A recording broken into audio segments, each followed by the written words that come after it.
Good morning. आप सभी का तिलक ट्यूटोरियल में स्वागत है। आइए हम लोग फिर से देखते हैं कि जो 10वां क्लास का पहला चैप्टर का जो तीसरा नंबर एग्जाम्पल है उसी को हम लोग देखते हैं। 2 तक हम लोगों ने पिछले क्लास में कर लिया था, अब तीसरा नंबर एग्जाम्पल है। तीसरा नंबर एग्जाम्पल जो बेस्ड है वो दूसरा नंबर पर ही बेस्ड है, ठीक है।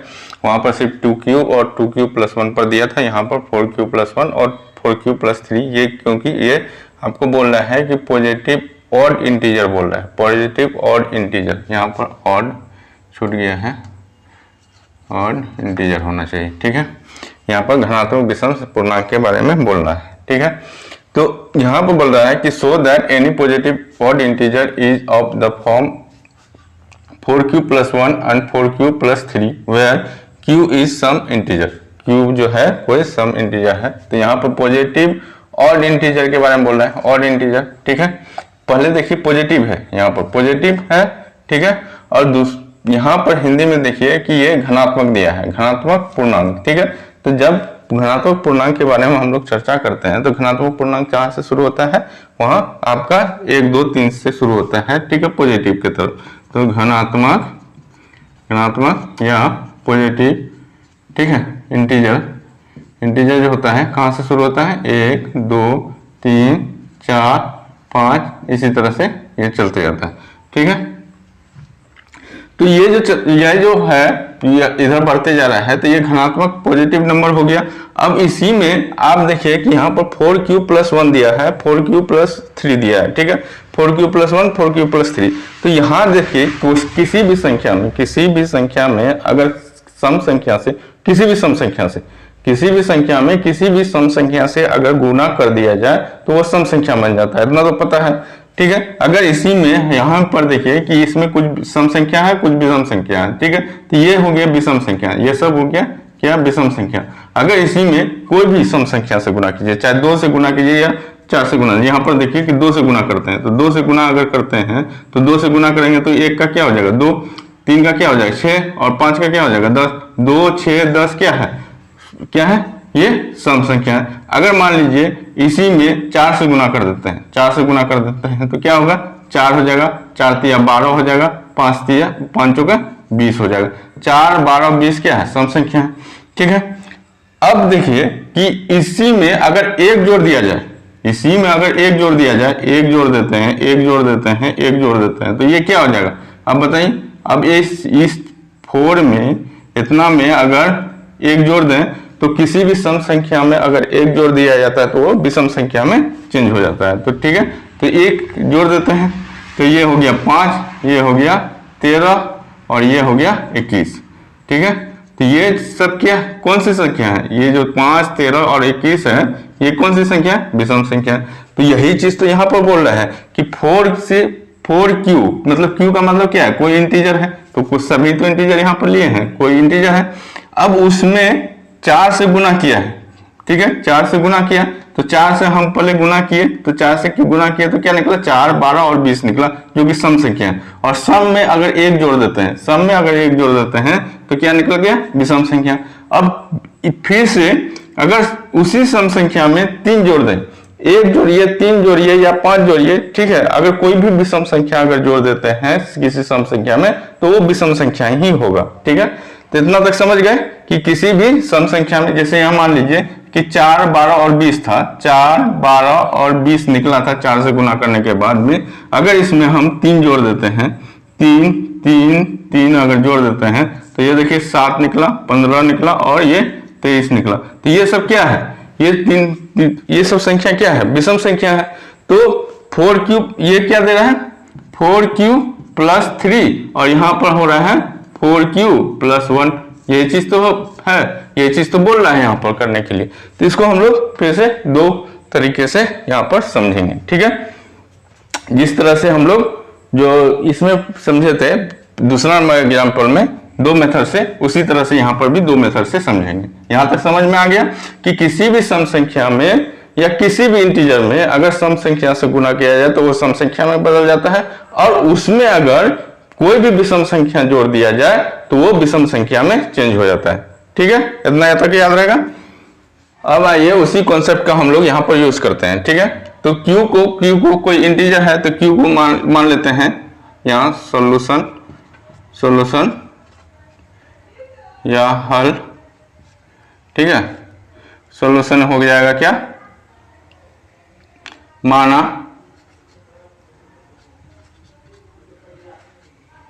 माना कि Q equal to 1 2 3 4 and so on, ठीक है। मतलब ये बढ़ते जा रहा है, ठीक है। इतना हम मान लिए Q इक्वल टू इतना है, ठीक है।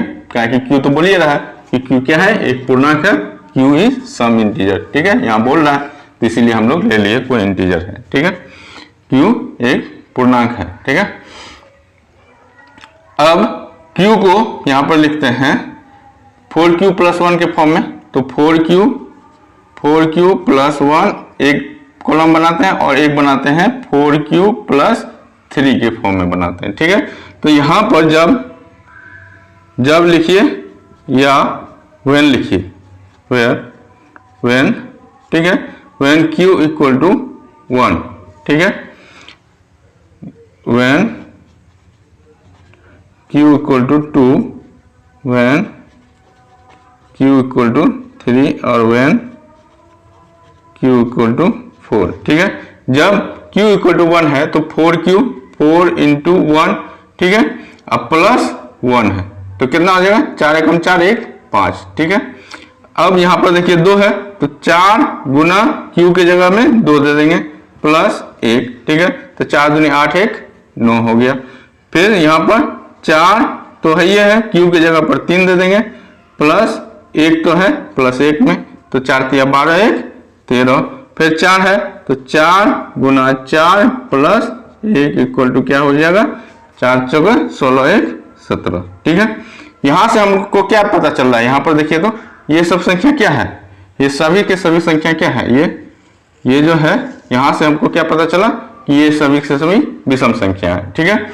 अब यहां पर देखते हैं जब Q इक्वल टू 1 है तो 4Q प्लस 3 का वैल्यू क्या होगा, 4Q प्लस 3 का वैल्यू 4 इंटू Q की जगह पर 1 और प्लस 3, तो 4 एकम 4 प्लस 3 कितना हो गया, 4 3 7। 4 का Q का जब वैल्यू 2 रहे तो 4 दूना 8 और 3 11, ठीक है। 4 Q का वैल्यू जब 3 रहे, Q का वैल्यू जब 3 रहे प्लस 3 तो 4 तिया 12 3 15, ठीक है। जब Q का वैल्यू 4 रहे, Q का वैल्यू जब 4 रहे, ठीक है, प्लस 3 तो 4 चौक 16 3 19, ठीक है। 7 11 15 और 19 क्या है, ये सभी के सभी विषम संख्या है। जो 2 से भाग नहीं लग सके वो विषम संख्या, तो ये सभी के सभी क्या है, विषम संख्या। तो यहां से निष्कर्ष क्या निकलता है, यहां से निष्कर्ष निकला कि अतः यहां उपयुक्त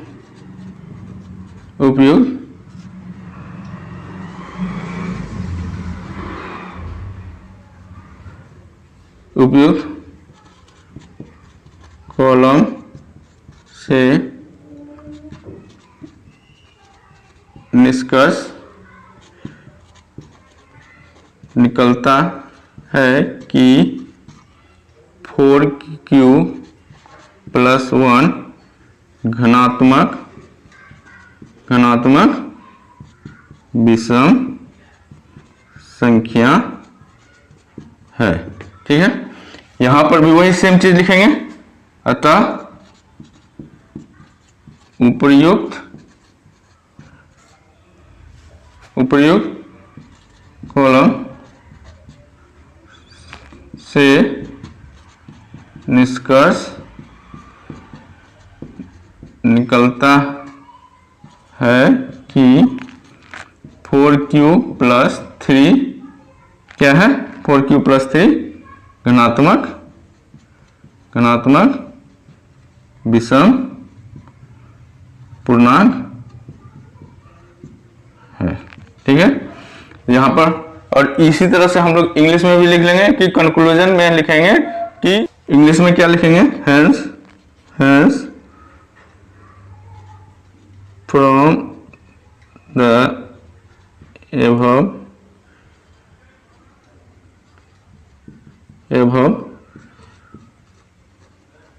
column we conclude that the 4q plus 1 और 4q plus 3 is क्या है, पॉजिटिव और इंटीजर। ठीक है, ये हो गया मेथड 1, ये हो गया M1। ठीक है, अब M2 में हम लोग यहाँ पर अब देखते हैं दूसरा मेथड के द्वारा, दूसरा मेथड मेथड 2। ठीक है, मेथड 2 के द्वारा देखते हैं। ठीक है, M2 मान लीजिए इसको, तो इसमें हम लोग क्या लिखते हैं कि माना कि ऑड इंटीजर यहाँ पर दिया है ना, पॉजिटिव ऑड इंटीजर, तो पॉजिटिव ऑड इंटीजर हम लोग लिख लेते हैं कि घनात्मक विषम संख्या पूर्णांक। तो पॉजिटिव ऑड इंटीजर। ठीक है, ये लिखना है हमको, पॉजिटिव ऑड इंटीजर। यहाँ पर क्या है, 1 3 5 5 7 9 11 13। ठीक है, इतना काफी है। अब इसी को हम लोग क्या लिखेंगे, घनात्मक विषम पूर्णांक बराबर इसी चीज को लिख देंगे। ठीक है, ये M2 है, मेथड 2। ठीक है, इस मेथड से भी कर सकते हैं हम लोग और इस मेथड से भी, नंबर नहीं कटेगा। ठीक है, यहां पर देखिए कि यहाँ पर 4q + 1 है, 4q + 1, तो इसको हम लोग क्या लिख सकते हैं, यहाँ पर देखिए कि BQ = BQ + 1 के फॉर्म में है कि नहीं, A = BQ + फॉर्म में। B क्या है, यहाँ पर भाजक है, B क्या है, यहाँ पर भाजक है, तो B बराबर यहाँ पर क्या है, 4 दिया हुआ, तो ये भाजक के रूप में काम करेगा।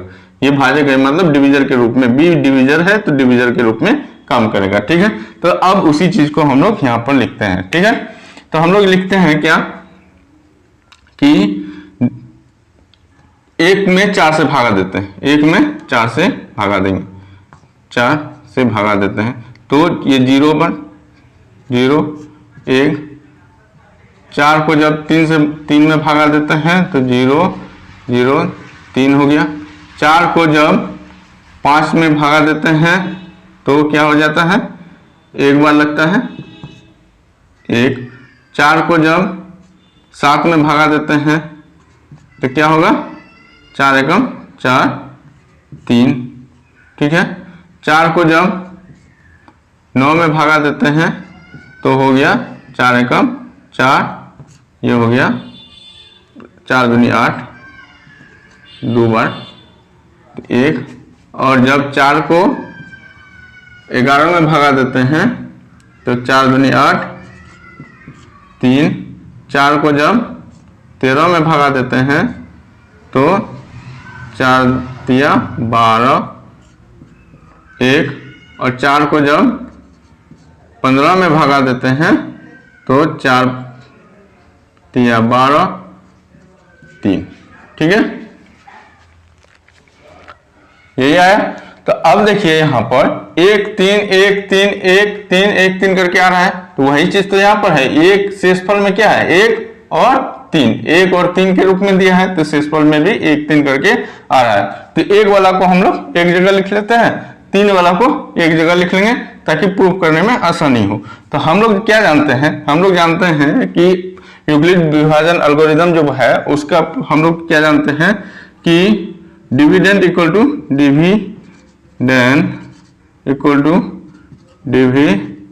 डिवाइजर गुना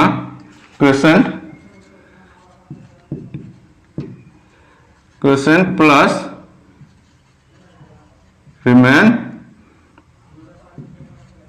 रिमाइंडर। ठीक है, भाज इक्वल टू भाजक गुना भागफल प्लस शेषफल।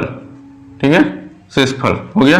तो ये शेष यहाँ पर देखिए कि जिसमें शेष एक आया है, जो रिमाइंडर जो है एक आया है उसको हम एक तरफ लिख लेते हैं और 3 3 जिसमें आया है उसको एक तरफ लिख लेते हैं। तो यहाँ एक देखिए किस में आया है, एक में आया है, ठीक है, 3 में आया है, नहीं 3 में नहीं 5 में, 1 5 5 4 9 9 4 13, ठीक है। अब इस इधर देखिए किस किस में आया है, तो 3 में आया है, 3 में आया है, उसके बाद 3 4 3 7 7 4 11 11 4 15 इसी में आया है। तो इसको हम लोग इस फॉर्म में कैसे लिख सकते हैं, जो यूक्लिड डिवीजन एल्गोरिथम है, ये जो फॉर्म है इसी फॉर्म में हमको एक को लिखना है, जहां पर 4 क्या है मेरा डिविजर है, तो 4 गुना 0, 4 गुना 0 डिविजर गुना क्वेश्चन और प्लस रिमाइंडर, तो प्लस रिमाइंडर क्या है 1 है, ठीक है। तो भाजक और गुना भागफल प्लस शेषफल, ठीक है, बराबर हो गया यहाँ पर 4 गुना 1 प्लस 1 बराबर 4 गुना 2 प्लस 1 बराबर 4 गुना 3 प्लस 1, ठीक है। यहां पर हम लोग लिखेंगे इसी चीज को, क्या 3 को, कि 4 गुना 0 प्लस 3 बराबर 4 गुना 1 प्लस 3, 4 गुना 2 प्लस 3 बराबर 4 गुना 3 प्लस 3, यही है, इतना ही है। तो अब देखिए यहाँ पर देखिए 4 4 4 क्या है, सब में बराबर है, 4 4 4 क्या है, सब में है, तो 4 4 सब में आया, तो इसको तो हम ऐसे फिक्स कर देते हैं कि 4 है, इसको फिक्स कर देते हैं, तो 4 हो गया, 4 हो गया प्लस 4। अब देखिए 0 1 2 3, तो 0 1 2 3 क्या है, पूर्णांक है, तो पूर्णांक को हम लोग किससे दिखाते हैं, तो क्यू से। यहाँ पर क्यू बोलबेन क्या है कि क्यू क्या है, कि क्यू एक पूर्णांक है। अब प्लस रिमाइंडर क्या आया है, सब में 1 आया है, तो 1, ठीक है, तो 4q + 1 के फॉर्म में आ गया। अब यहां पर देखिए कि ये सब क्या है, विषम संख्या, जितने सारे विषम संख्या है, वही तो बोला है कि जितना सारा विषम संख्या है 4q + 1 के रूप में है कि नहीं, तो ये सब क्या है, विषम संख्या, ये सारे के सारे क्या है, विषम संख्या है, ठीक है, ये सब विषम संख्या, ये सब भी विषम संख्या है, क्या है, विषम संख्या, ठीक है, पॉजिटिव ऑड इंटीजर, ठीक है।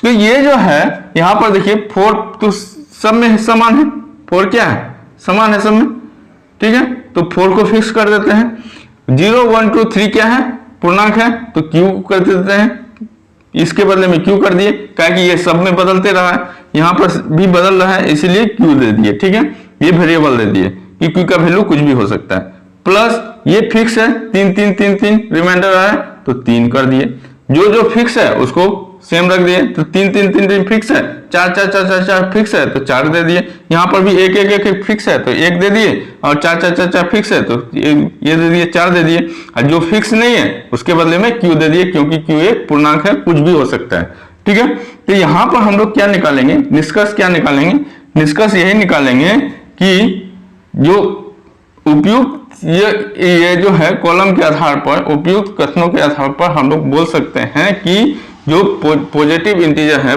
घनात्मक विषम पूर्णांक जो है 4q + 1 और 4q + 3 के रूप का होता है, ठीक है। तो अतः निष्कर्ष स्वरूप हम कह सकते हैं कि, क्या कह सकते हैं कि घनात्मक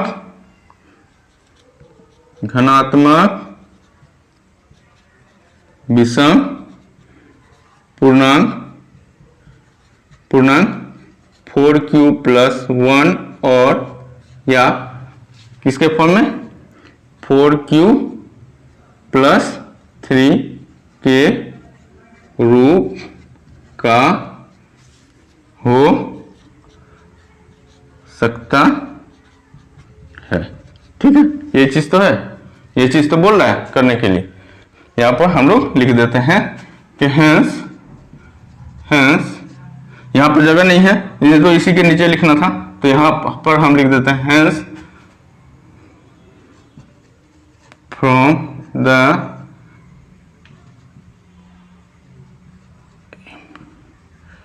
from the above we conclude that the positive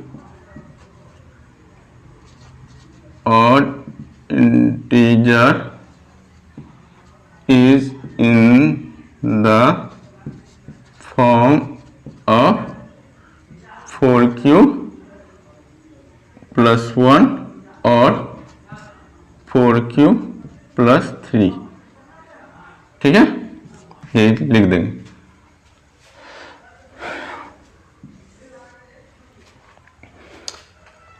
अब आइए दूसरा क्वेश्चन देखते हैं, इसी का चौथा नंबर क्वेश्चन देखते हैं। इसको उतारना है तो उतार लीजिए। मेथड 1 दिया है, मेथड 2 दिया है।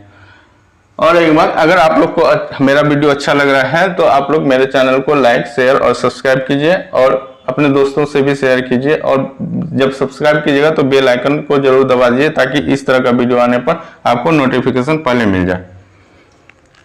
देखिए अपने अपने बुक में देखिए चौथा नंबर क्वेश्चन, क्योंकि ये क्वेश्चन थोड़ा बड़ा है और यहाँ लिख देंगे तो फिर ये आपका जो बनाएंगे वो कम पड़ जाएगा, जगह थोड़ा सा कम पड़ जाएगा। एक बोर्ड में नहीं होगा, दूसरे बोर्ड में हो जाएगा। तो हम लोग यह क्या करेंगे, यहाँ पढ़ लेते हैं। ठीक है, तो एक मिठाई विक्रेता के पास में 420 काजू बर्फी, एक चौथा नंबर एग्जाम्पल बोल रहा है कि एक कोई मिठाई विक्रेता है जिसके पास में 420 काजू बर्फी है और 130 जो है बादाम बर्फियां हैं। ठीक है, वह इनकी ऐसी ढेरियां बनाना चाहती हैं कि प्रत्येक ढेरी में बर्फियों की संख्या समान रहे। ठीक है, इस तरह का ढेरी बनाना चाहता है कि प्रत्येक ढेरी में जो संख्या है वो समान रहे। ठीक है, तथा ये ढेरियां बर्फी की परत में न्यूनतम स्थान घेरे। ठीक है, और बोल रहा है कि इस तरह से अरेंज कीजिए कि प्रत्येक ढेरी में जो है संख्या समान रहे और जो स्थान है वो जगह जो है कम घेरे। ठीक है, और इस काम के लिए प्रत्येक ढेरी में कितनी बर्फियां रखी जा सकती है, ये बोल रहा है कि इस काम के लिए प्रत्येक ढेरी समान रूप से भी हो जाए, मतलब कोई जगह खाली भी न रहे, ऐसा जगह बनाइए और पूरा ऊपर तक आ जाए। और इसके बाद में क्या बोल रहा है कि जगह भी कम रहे, सब में समान संख्या रहे और जगह भी कम रहे। तो हम लोग इसको यहाँ पर देख लेते हैं कि मान लीजिए कि एक कोई परत है, यहाँ पर मिठाई की दुकान में तो आप लोग गए होंगे, तो मिठाई की दुकान में क्या होता है, परत होता है जहाँ पर बर्फियां सब सजी रहती हैं। ठीक है, मान लीजिए काजू को हम लोग सूचित करते हैं के से और बी, बादाम बर्फी को बी से सूचित करेंगे। तो के से काजू को सूचित करते हैं के। ठीक है, ऐसे करके अरेंज है। ठीक है, हमको पर नहीं पता कितना अरेंज है। ठीक है, अभी तक हम लोग को पता नहीं है कि कितना अरेंज है। ठीक है, इस तरह से अरेंज है बनाया ताकि जगह उसको कम लगे। ठीक है, केक से काजू और बी से बादाम बर्फी। ठीक है, अब इधर हम लोग ले लेते हैं बादाम barfi, B B B B B बादाम बर्फी बी से सूचित कर देते हैं। इसी तरह से पूरा भर लेना है। ठीक है, पूरा भर लीजिए इसी तरह से। अब देखिए यहां पर कि 120 क्या है मेरा, 120 मेरा डाटा में क्या दिया है, काजू बर्फी। 120 काजू बर्फी दिया है, ये ना दिया है 120 क्या दिया है, काजू बर्फी। ठीक है, ये है काजू। ठीक है, काजू के से सूचित करते हैं।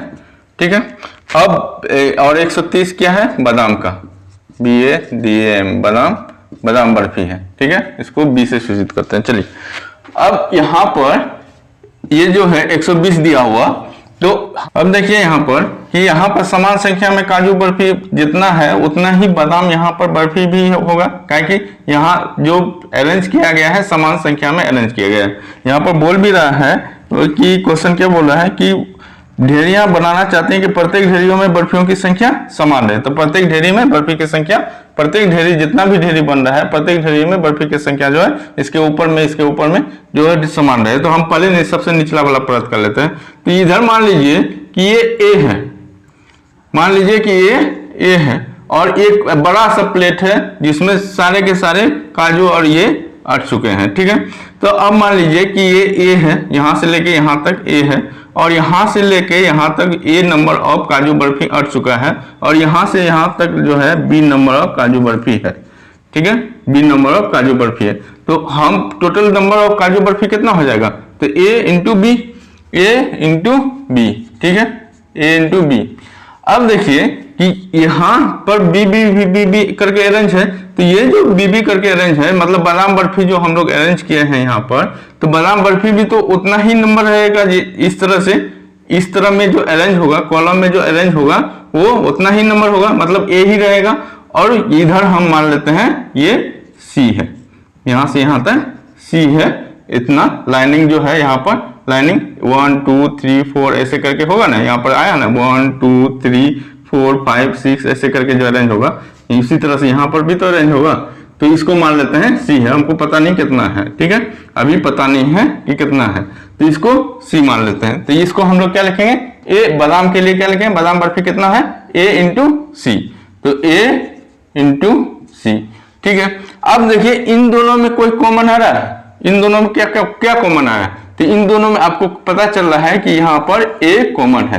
तो जैसे ही हम देखें कि कोई नंबर मल्टीप्लिकेशन में है उसमें कुछ कॉमन आ रहा है तो वो क्या हो जाएगा, एचसीएफ हो जाएगा। तो वो चीज हम लोग यहाँ पर लिखेंगे। तो एचसीएफ मतलब क्या, एचसीएफ हमको किसका किसका निकालना है, 120 और 130 का निकालना है। रटना नहीं है, क्वेश्चन को यहाँ समझना है, ठीक है। तो समझे हम लोग कि हम लोग को एचसीएफ निकालना है। तो यहाँ पर एचसीएफ क्या निकल जाएगा, एचसीएफ होगा ए। तो यहाँ 120 और 130 का एचसीएफ निकालना है। तो एचसीएफ ऑफ 120 एंड 130, ठीक है, ठीक है, इसका निकालना है। तो हम लोग किसके द्वारा निकालेंगे, यूक्लिड विभाजन एल्गोरिदम के द्वारा निकालते हैं, ठीक है, यूक्लिड डिवीजन एल्गोरिदम के द्वारा निकालते हैं। तो वो क्या कहता है, यूक्लिड डिवीजन एल्गोरिदम क्या कहता है, ए इक्वल टू क्या होता है, बी क्यू प्लस आर, यही होता है, ठीक है। ए इक्वल टू क्या होता है, बी क्यू प्लस आर, या हम लोग इसको क्या लिखते हैं, भाज इक्वल टू भाजक गुना भागफल प्लस शेष फल, ये ना लिखते हैं, ठीक है। अब आ जाइए कि इसी चीज को हम लोग क्या लिखते हैं, डिविडेंड इक्वल टू डिवाइजर गुना क्वोशिएंट प्लस रिमाइंडर, ठीक है, ये चीज लिख दिए। अब इसी चीज को हम लोग यहां पर बैठाएंगे 120 और 130 को। तो 120 और 130 जो हम लोग अभी तक करते आ रहे हैं, 120 और 130 में देखिए इस लॉन्ग डिवीजन प्रोसेस से हम लोग करते हैं। तो 130 इन दोनों में बड़ा कौन है, 130 बड़ा है, तो 130 में 120 से भागा देंगे। तो यहाँ पर सॉल्यूशन देंगे हम लोग, सॉल्यूशन यही से होगा, ठीक है। यहाँ पर हम लोग लिखेंगे 130 इज ग्रेटर देन 120, ठीक है। यहाँ पर भागा देते हैं एक बार में 120 लगा, आया 10, ठीक है। अब 10 में 120 से भागा देते हैं, तो ये क्या आ गया 12, 120 पहले एक बार लगेगा 10, 2 0 फिर 2 बार 20 0 आ गया, ठीक है। जब तक करते रहेंगे जब तक कि 0 ना आ जाए, ठीक है। तो यहां पर हम लोग लिखेंगे स्टेप 1 में इस फॉर्म में लिखना हमको। तो पहला में क्या है, डिविडेंड क्या है 130 है, तो 130 मतलब भाज क्या है 130 है और भाजक क्या है 120 है। भाजक गुना भागफल 1 है, 1 प्लस शेष क्या निकला था पहला स्टेप में 10 निकला था, ठीक है। अब यहाँ पर रिमाइंडर मेरा 10 निकला, तो remainder is not equal to 0 हम लोग लिख देते हैं, remainder is not equal to 0। चूंकि remainder is not equal to 0 तो हम लोग फर्दर जो प्रोसीड करेंगे, तो फर्दर प्रोसीड करते हैं स्टेप 2, ठीक है। स्टेप 2 में, तो स्टेप 2 में क्या कर रहा है, यहाँ पर देखिए स्टेप 2 में क्या कौन सा हो जाएगा, भाज हो जाएगा 120 भाजक क्या है 10 है, भाजक हो गया 10, भागफल कितना है 12 प्लस रिमाइंडर क्या है 0। ठीक है, अब देखिए यहां पर 120 में यहां पर रिमाइंडर मेरा क्या आ गया 0, तो यहां पर रिमाइंडर मेरा क्या आ गया, रिमाइंडर इक्वल टू शेषफल इक्वल टू 0 आ गया। चूंकि शेषफल इक्वल टू 0 आ गया तो यहीं पर हम लोग जो है प्रोसेस को रोक देंगे। ठीक है, तो आगे हम लोग नहीं जाएंगे, फर्दर हम लोग नहीं जाएंगे। तो हम लोग यहां पर देखेंगे कि लास्ट स्टेप में लिखेंगे कि लास्ट स्टेप में रिमाइंडर बराबर 0 आ गया तथा लास्ट स्टेप का डिवाइजर या भाजक जो भी बोलिए, डिवाइजर या भाजक जो भी बोलिए वो कितना है, लास्ट स्टेप में भाजक 10 है, बराबर 10 है। अतः या हेंस जो भी बोलना है एचसीएफ ऑफ कितना 120, 130 इक्वल टू 10। इसका मतलब क्या बोल रहा है कि ये जो 10 निकला यही है 10 पंक्ति जो होगा उसका 10 के फॉर्म में होगा। ठीक है, तो अतः पंक्ति में 10 बर्फियों करके अरेंज होगा, तथा पंक्ति या लाइन में पंक्ति में 10 बर्फी